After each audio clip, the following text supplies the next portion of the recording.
ઉધના પોલીસે 273 ચોરાયેલા મોબાઈલ સાથે 3 રીઢાઓને ઝડપ્યા. સુરતના જુદા જુદા પોલીસ મથકની હદમાંથી ચોરાયેલા આશરે 273 જેટલા મોબાઈલ ફોન સાથે 3 રીઢાઓને ઉધના પોલીસે ઝડપી પાડ્યા છે. 273 જેટલા મોબાઈલ સાથે 3 રીઢાઓને ઉધના પોલીસે ઝડપી પાડ્યા. સુરત પોલીસ કમિશનર, ખાસ પોલીસ કમિશનર સેક્ટર 1, નાયબ પોલીસ કમિશનર ઝોન 2 અને મદદનીશ પોલીસ કમિશનર સી ડિવિઝનના માર્ગદર્શન હેઠળ ઉધના પીઆઈ એસએન દેસાઈ તથા સેકન્ડ પીઆઈ જેએસ જાંબરેની ટીમ પેટ્રોલિંગમાં હતી. ત્યારે બાતમીના આધારે ઉધના ખત્રીનગર પાસે બ્રિજ નીચેથી 3 રીઢાઓ રવિ રૂમાલ રાજનટ, સંતોષ ઉર્ફે લંગડા બાપુ ગાયકવાડ અને ધીરજ રવિન્દ્ર ઝાપેને ઝડપી પાડી તેઓ પાસેથી 16,89,000ની કિંમતના 279 જેટલા મોબાઈલ કબજે લીધા છે. તો આરોપીઓની પૂછપરછ કરતા તેઓએ શહેરના જુદા જુદા વિસ્તારોમાં અને બીઆરટીએસ બસની ભીડમાં મોબાઈલની ચોરી કરતી હોવાની કબૂલાત કરી. હાલ તો ઉધના પોલીસે આરોપીઓની વધુ પૂછપરછ હાથ ધરી છે. ઉધના પોલીસ સ્ટેશન વિસ્તારમાં વિવિધ જગ્યાએ જ્યારે મોબાઈલ ચોરી થતી હતી અને પોલીસ સ્ટેશનમાં એફઆઈઆર અને ફરિયાદ દાખલ થઈ છે, ત્યારે અમે લોકોએ ઓનલાઈન પણ ટ્રેસિંગમાં સીઆર પોર્ટલ પર મૂકેલું છે અને લોકલ બાતમીદારોથી પણ માહિતી મળેલ હતી કે જે રવિ રૂમાલભાઈ રાજનટ, જેઓની ઉંમર 31 વર્ષ છે, જેઓ છૂટક મજૂરી કરે છે, ઝુંપડપટ્ટી નવાગામ ડિંડોલી સુરત શહેર ખાતે રહે છે. અને બીજા સંતોષ ઉર્ફે લંગડા બાબુભાઈ ગાયકવાડ, જેમની ઉંમર 44 વર્ષ છે, જેઓ પણ છૂટક મજૂરી કરે છે અને સંતોષનગર ઝુંપડપટ્ટી નવાગામ ડિંડોલી સુરત શહેર ખાતે રહે છે. આ બંને જણા વિવિધ માર્કેટો, ભીડભાડવાળી જગ્યા, બીઆરટીએસ, જેમ કે નવરાત્રી છે કે કોઈ પ્રસંગ, ગણપતિજીનો જે ઉત્સવો હોય છે, જ્યાં ભીડભાડવાળી જગ્યા છે ત્યાંથી આ મોબાઈલની ચોરી કરી અને અલગ અલગ જગ્યાએ વેચતા હતા. એમાંથી એમનો સંપર્ક થયો છે કે જેઓ ધીરજ રવિન્દ્રભાઈ જોપે છે, જેઓ ની ઉંમર 25 વર્ષ છે અને જેઓ એરલાઇન્સમાં જોબ પણ કરે છે અને એમણે એન્જિનિયરિંગનો અભ્યાસ કરેલો છે. એમણે એવિયોનિક એક્સપર્ટ છે તેઓ અને એરક્રાફ્ટ મેન્ટેનન્સ એન્જિનિયરિંગમાં કામ કરે છે, જે આ ધીરજ છે તે. અને છેલ્લા 1 વર્ષથી એમને દિલ્હીથી અહીંયા એરલાઇન્સમાં ટ્રાન્સફર થઈ હતી. સુરત એરપોર્ટ ખાતે ધીરજ જોબ કરે છે છેલ્લા 1 વર્ષથી.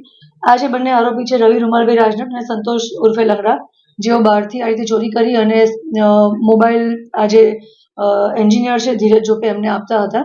ધીરજ જોપે વિવિધ ટૂલ્સનો ઉપયોગ કરી, જેમ કે ઓનલાઈન પણ ટૂલ્સ છે, બીજા ટૂલ્સ ખરીદી, અનલોક ટૂલ્સ છે જેમાં સેમ એફડબ્લ્યુ ટૂલ્સ છે અને 3U ટૂલ્સ પણ એમના લેપટોપમાંથી મળી આવેલ છે પોલીસની તપાસ દરમિયાન.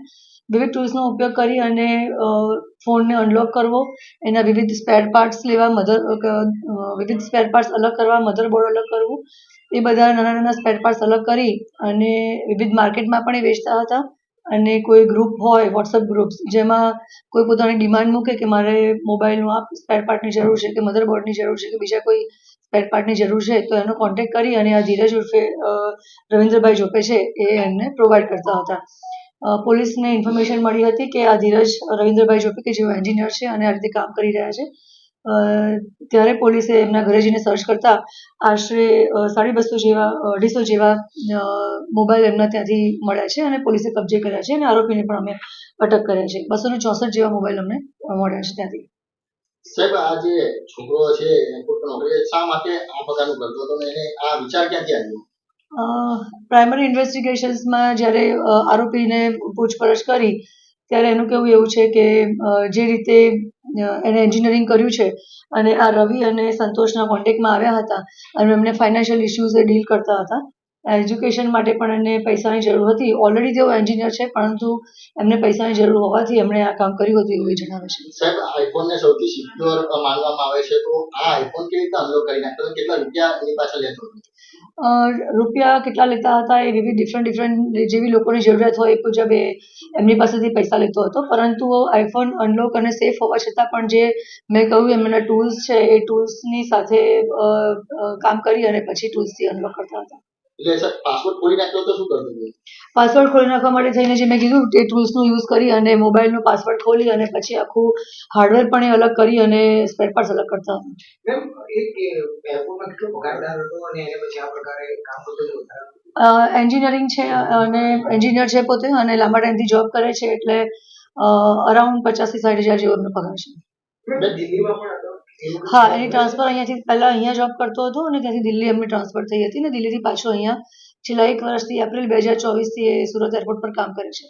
ચોરોની અને આ જે એન્જિનિયર છોકરો છે એની મુલાકાત કેવી રીતે થઈ? બહુ ટાઈમ પહેલાં જ્યારે એક વર્ષ દિલ્હી આરોપીની જે ટ્રાન્સફર થઈ એ પહેલાં જ્યારે એને જરૂર હતી સેકન્ડ મોબાઈલની ત્યારે એ ત્યાં માર્કેટમાં ગયો હતો જ્યાં સેકન્ડના મોબાઈલ મળે છે અને એ માર્કેટમાં જ એને આ રવિ રૂમાલ રાજન અને સંતોષ ઉર્ફે લંગડા બાબુભાઈ ગાયકવાડની મુલાકાત થઈ હતી. એટલે જો અનુભવ કરતું તો કોઈ ઓફિસ હતી કે પછી એરપોર્ટ પર બેસીને કરતું હતું? ના, એ મોસ્ટલી આ બધું કામ એમના ઘરેથી કરતા હતા પ્રાઇમરી ઇન્વેસ્ટિગેશનમાં.